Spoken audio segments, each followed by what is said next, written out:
haven't even seen carp, and in there is a thick forest. Not many people have been in there. Sometimes it's worth it to go the extra mile. Good morning. We're at Lisanisk Lake Carrickmacross, and we're looking northwards towards the B&B on the other side of the lake. The sun is well risen. It's 8:15.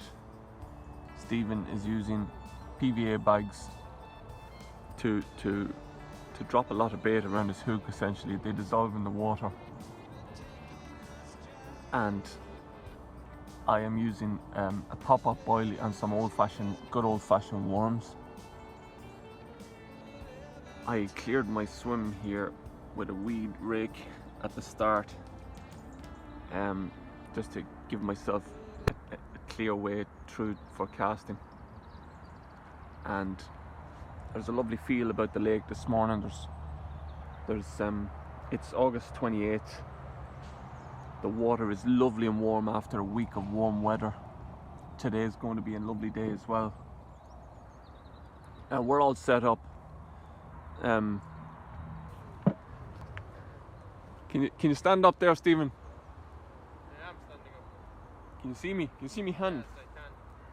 This is what I'm going to get played with today. See that? Oh.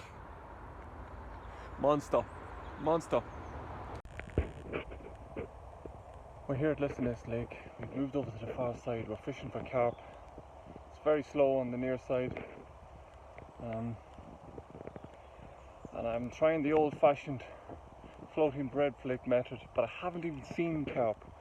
I've gone around the whole lake. I haven't even seen carp, and in there is a thick forest. Not many people have been in there, but sometimes it's worth it. Go the extra mile to try and catch a carp. Use your eyesight. Just try and. I used to use this tactic in France in the campsites. You just go and use your intuition. Try and find them visually first, and just present a floating bread flake right in front of them. And I've caught many big carp using that way. But it's more of a crocodile Dundee method of fishing. But the simplest of methods, no weights, small float, small hook, maybe size 10, and a floating piece of baguette. And all we need to do is find the fish, but it's very quiet today. Normally with carp you'd see them moving, you'd see their shadows, but the water is it's not very clear here.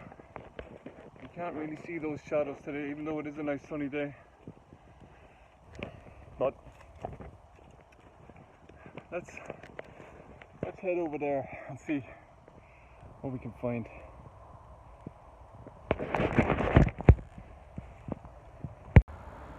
And we can see here, top end of the lake, a big carp has just moved, and my bread flake is out there.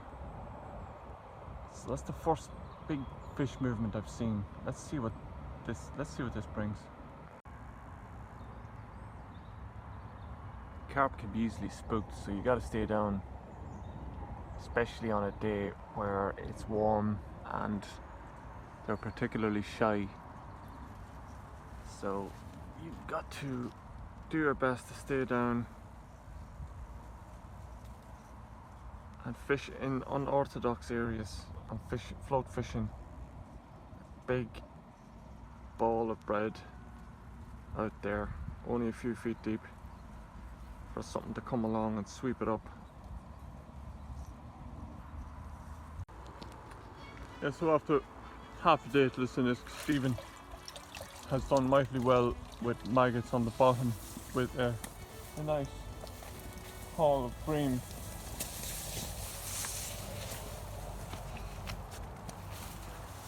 Of skimmers, young bream. What kind of baits would it take, Stephen? Mostly on maggots and sweet corn. Oh, small size. But a nice cumulative bag of what? Oh, they're beautiful, aren't they? They're young bream. Oh, young bream. Oh, look at the shape of the head. Big, high back. Wow.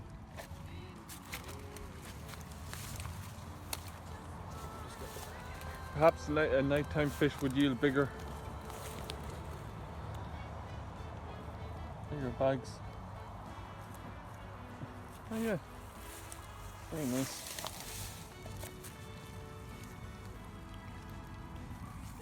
Yeah, beautiful. They are beautiful fish, bream. Excuse me.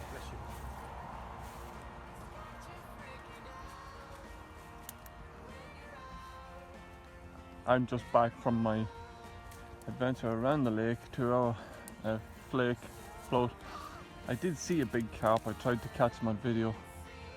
There was a lot of ticking on the lilies going on the top of the lake, which to me indicates that carp are feeding off the lilies and they aren't interested in much else right now.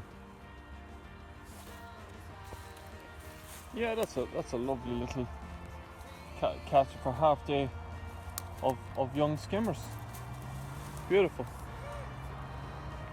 So both ledgering and lift method or float Ledgering method? and float method. Float. Floating ledger. Floating ledger. Wow. So all on the bottom.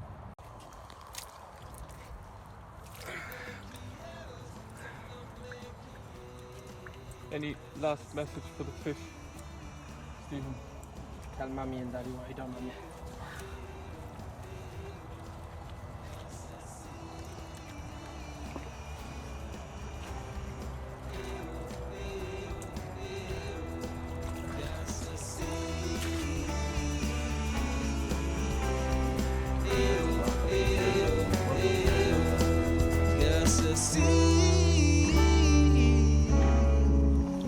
Will we get a he today?